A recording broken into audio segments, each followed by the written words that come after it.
యొక్క బీఆర్ఎస్ నాయకులు హరీష్ రావు గారు మాట్లాడుతున్నారు. మా నాయకుడిని జైల్లో పెడితే కూడా తెలంగాణలో ఉన్న ప్రజలకు ధైర్యం నూరిపోసి వరి పంట వేస్తే ఉరేసుకోవాలని కేసీఆర్ ఆ రోజు మాట్లాడితే నువ్వు నీ ఫామ్ హౌస్ లోనే వరి పంట పండిస్తున్నావని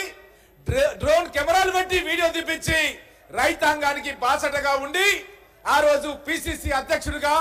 తెలంగాణ రాష్ట్రం లోపల కాంగ్రెస్ ప్రభుత్వం రావడానికి కృషి చేసిన వ్యక్తి. అలాంటి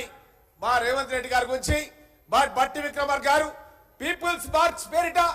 ఆదిలాబాద్ నుంచి సుదీర్ఘమైనటువంటి పాదయాత్ర చేసి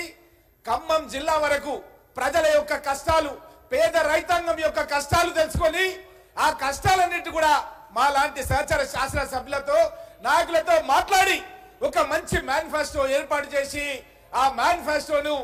ఏ విధంగా మనం అమలు చేయాలి అన్నది కూడా సుదీర్ఘంగా మేము దానిపైన ఎక్సర్సైజ్ చేసి ప్రజలకు ఇచ్చినటువంటి హామీలు నెరవేరుస్తున్న క్రమం లోపల ఈ విధంగా హరీష్ రావు గారు అబండాలు వేయడం ఎవ్వరు కూడా ఈ రోజు తెలంగాణ సమాజం లోపల హర్షించారన్న విషయాన్ని తెలియజేస్తూ నా తెలంగాణ కోటి రత్నాల వీణ అని మహాకవి దశరథ్ గారు చెప్పిన తెలంగాణ సాకారం చేసిన శ్రీమతి సోనియా గాంధీ గారి ఆశీస్సులతో కాంగ్రెస్ ప్రభుత్వ తొలి పూర్తి రాష్ట్ర బడ్జెట్ ప్రవేశపెట్టినందుకు మేము బట్టి విక్రమార్క గారి ఉప ముఖ్యమంత్రి గారిని ధన్యవాదాలు తెలియజేస్తూ ప్రత్యేక తెలంగాణ రాష్ట్రం ఏర్పడితేనే తమ కలలు సకారం అవుతాయని తెలంగాణ ప్రజలు ప్రాణాలకు సైతం ఒడ్డి సుదీర్ఘకాలం ఉద్యమించారు. ఈ ఉద్యమాల తీవ్రత, వెనుకబడ్డ తెలంగాణ ప్రజల ఆవేదనను గుర్తించి కాంగ్రెస్ నేతృత్వంలోని యూపీఏ ప్రభుత్వం తెలంగాణ ప్రజలకు ప్రత్యేక రాష్ట్రాన్ని ఏర్పాటు చేశారు. తెలంగాణ రాష్ట్రం ఏర్పడిన తర్వాత గత దశాబ్ద కాలంలో రాష్ట్ర పురోభివృద్ధి ఆశించిన మేరకు జరగలేదు. తెలంగాణ రాష్ట్రాన్ని బంగారు తెలంగాణ మారుస్తామని ఒట్టి ఉత్తర కుమార ప్రగల్భాలు పలికినటువంటి గత ప్రభుత్వ పాలకులు అన్ని రంగాల్లో పూర్తిగా వైఫల్యం చెందారు. పురోభివృద్ధి అటుంచి రాష్ట్ర ప్రజల సంక్షేమం సన్నగిల్లింది, అభివృద్ధి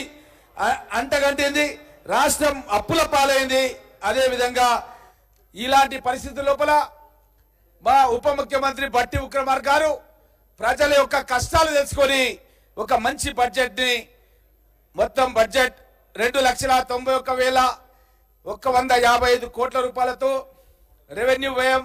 2,20,954 కోట్లు, మూలధన వ్యయం 33,487 కోట్లు. ఈ విధంగా బడ్జెట్ ని పెద్ద ఎత్తున నిధులను సమీకరణ చేసుకోవడానికి ఎంతో ఆలోచనతో, ఎంతో ఆవేదనతో పేద ప్రజల గురించి తను పొందుపరచడం జరిగింది. దీంట్లో R&B శాఖకు 5,730 కోట్లు, హోం శాఖకు 9,564 కోట్లు, విద్యారంగానికి 21,231 కోట్లు, నీటిపారుదల శాఖకు 22,300 కోట్లు, స్త్రీ